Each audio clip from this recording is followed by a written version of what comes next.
Control के साथ ए press करने पर हम पूरे पेज को एक साथ सिलेक्ट कर सकते हैं अथवा फाइल्स व इमेज को एक साथ सिलेक्ट कर सकते हैं।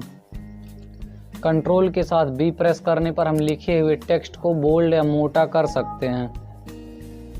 कंट्रोल के साथ सी प्रेस करने पर हम सेलेक्ट किए गए टेक्स्ट, इमेज व डॉक्यूमेंट को कॉपी कर सकते हैं। बस आपको इस तरह टेक्स्ट को सिलेक्ट करना है और कंट्रोल सी प्रेस कर देना है, कंट्रोल के साथ सी। उसके बाद मैं यहाँ पे आपको पेस्ट करके दिखाता हूँ। पेस्ट करने की शॉर्टकट की है कंट्रोल वी। कंट्रोल के साथ मैंने वी पेस्ट किया, जो भी मैंने कॉपी किया था यहाँ पे पेस्ट हो चुका है। कंट्रोल के साथ डी प्रेस करने पर फॉन्ट ऑप्शन आता है, जिसमें हम फॉन्ट स्टाइल और टेक्स्ट के साइज को छोटा या बड़ा कर सकते हैं, जिसमें हमें नीचे फॉन्ट कलर करने का भी ऑप्शन मिलता है। कंट्रोल के साथ ई प्रेस करने पर हम सेलेक्ट किए गए टेक्स्ट को पेज के बीचों बीच ला सकते हैं। मैं पेज के लेफ्ट साइड में टेक्स्ट लिख रहा हूं और इसको सेलेक्ट कर दिया। कंट्रोल के साथ ई प्रेस करने पर यह पेज के बीच या सेंटर में आ जाएगा। कंट्रोल के साथ एफ प्रेस करने पर हम लिखे हुए टेक्स्ट को खोज सकते हैं या हमें फाइंड का ऑप्शन प्राप्त होता है। तो मान लीजिए मुझे इस पेज से किसी टेक्स्ट को खोजना है, तो मैं कंट्रोल के साथ एफ प्रेस कर रहा हूं, तो यहाँ पे इस प्रकार का फाइंड का ऑप्शन आएगा। यहाँ पे मैं मान लीजिए जी लिख रहा हूँ, मुझे जी जहाँ पे लिखा हुआ है वहाँ पे जाना है। तो जिस टेक्स्ट को फाइंड करना है हम उसे यहाँ पे लिख देंगे और यहाँ फाइंड नेक्स्ट पर क्लिक करेंगे। तो इस प्रकार से टेक्स्ट हाईलाइट हो जाएगा। कंट्रोल के साथ जी प्रेस करने पर हम किसी विशेष पेज पर जा सकते हैं। आपके सामने गो टू का ऑप्शन आएगा और यहाँ पे पेज नंबर लिखना है और नेक्स्ट कर देना है। जो भी पेज नंबर आप लिखोगे उस पे आप पहुँच जाओगे। तो मैं इसे क्लोज कर देता हूँ।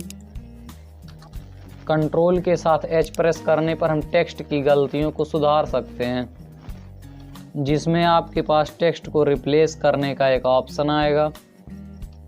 इसमें पहले ऑप्शन में आपको जिस टेक्स्ट को बदलना है आप उसे लिखेंगे और ऊपर वाले के जगह पर जो भी टेक्स्ट लिखना है उसे यहाँ पे लिख देंगे। तो मैं दूसरे ऑप्शन में यहाँ पे AS लिख रहा हूँ। आपको फाइंड नेक्स्ट पर क्लिक करना है। फाइंड नेक्स्ट पर क्लिक करने के बाद आपका पुराना टेक्स्ट जो है हाईलाइट हो जाएगा, जिसको आपको बदलना है। रिप्लेस ऑल पर क्लिक करने पर पूरे पेज में जहाँ जहाँ पर भी कंट्रोल लिखा हुआ है वह एक साथ रिप्लेस हो जाएगा, लेकिन रिप्लेस पर क्लिक करने पर एक ही टेक्स्ट बदलेगा।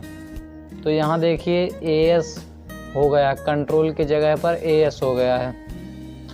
तो मैं इसे क्लोज कर देता हूँ और फिर से यहाँ कंट्रोल कर देता हूँ। कंट्रोल के साथ आई प्रेस करने पर हम लिखे हुए टेक्स्ट को तिरछा या इटैलिक कर सकते हैं।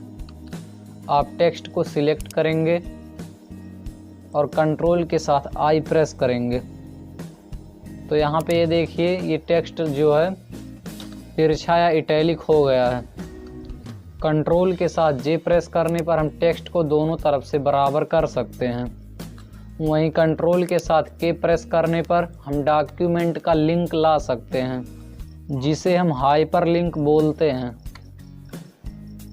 कंट्रोल के साथ के प्रेस करने पर आपके सामने इस प्रकार का एक आयताकार बॉक्स ओपन होकर आएगा, जिसमें आपके पुराने डॉक्यूमेंट दिए होंगे।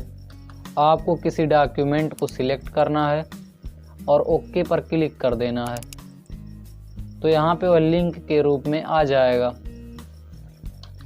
कंट्रोल के साथ एल प्रेस करने पर हम सेलेक्ट किए गए टेक्स्ट को लेफ्ट साइड में ला सकते हैं। पैराग्राफ इंडेंट करने के लिए हम कंट्रोल के साथ एम प्रेस करते हैं। कंट्रोल के साथ एन प्रेस करने पर हम नया पेज ओपन कर सकते हैं, जिसका ऑप्शन आपको ऑफिस बटन में भी मिलता है। कंट्रोल के साथ ओ प्रेस करने पर हम सेव किए गए पुराने डॉक्यूमेंट, इमेज व फाइल को ओपन कर सकते हैं।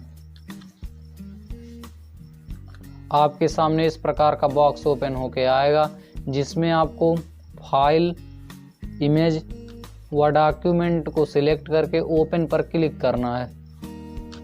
तो मैं यहाँ पे कैंसिल कर देता हूँ।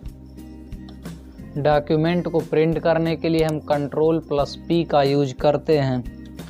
कंट्रोल के साथ P प्रेस करने पर इस प्रकार का एक बॉक्स ओपन होके आएगा, जिसमें आपके को कितने डॉक्यूमेंट के कितने कॉपी चाहिए यहाँ पे आप सिलेक्ट कर सकते हैं। सिलेक्ट करने के बाद आप ओके पर क्लिक करेंगे।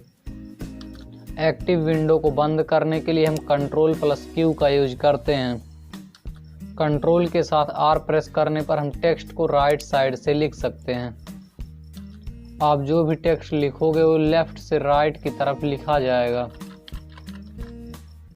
कंट्रोल के साथ S प्रेस करने पर हम बनाए गए डॉक्यूमेंट को सेव कर सकते हैं। कंट्रोल के साथ S प्रेस करने पर आपके सामने इस प्रकार का एक बॉक्स ओपन होकर आएगा, जिसमें आपको फाइल नेम लिखना है। उसके बाद यहाँ पे आप सेलेक्ट कर लेंगे कि उसे आपको PDF में सेव करना है या JPG में सेव करना है। आप यहाँ से सेलेक्ट कर सकते हो। फाइल को आपको डेस्कटॉप पर सेव करना है या कंप्यूटर के ड्राइव में सेव करना है। आप यहाँ से क्लिक कर देंगे, उसके बाद सेव पर क्लिक करेंगे। तो मैं कैंसिल पे क्लिक कर देता हूँ।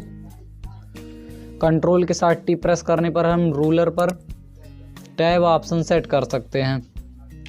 कंट्रोल के साथ U प्रेस करने पर हम सेलेक्ट किए गए टेक्स्ट के नीचे अंडरलाइन ला सकते हैं। कंट्रोल के साथ V प्रेस करने पर हम कॉपी या कट किए हुए टेक्स्ट व इमेज को पेस्ट कर सकते हैं। आपको इस प्रकार से टेक्स्ट को सिलेक्ट करना है और Ctrl+C दबाना है, जिससे टेक्स्ट कॉपी हो जाएगा। और यहाँ Ctrl+V दबाकर आप इसे पेस्ट कर सकते हो। कंट्रोल के साथ W प्रेस करने पर आप प्रोग्राम से बाहर जा सकते हो। कंट्रोल के साथ X प्रेस करने पर हम सेलेक्ट किए गए टेक्स्ट व इमेज को मूव या कट कर सकते हैं। कंट्रोल के साथ Y प्रेस करने पर हम अंडो किए गए टेक्स्ट को पुनः प्राप्त कर सकते हैं। वहीं कंट्रोल के साथ Z प्रेस करने पर हम अंडो कर सकते हैं। तो अगर आपको वीडियो अच्छा लगे तो चैनल को सब्सक्राइब कर दें, जिससे मेरे वीडियो की नोटिफिकेशन आप लोगों को मिल सके। फिर मैं लौटूंगा ऐसी ही नई वीडियो के साथ। तब तक के लिए बाय।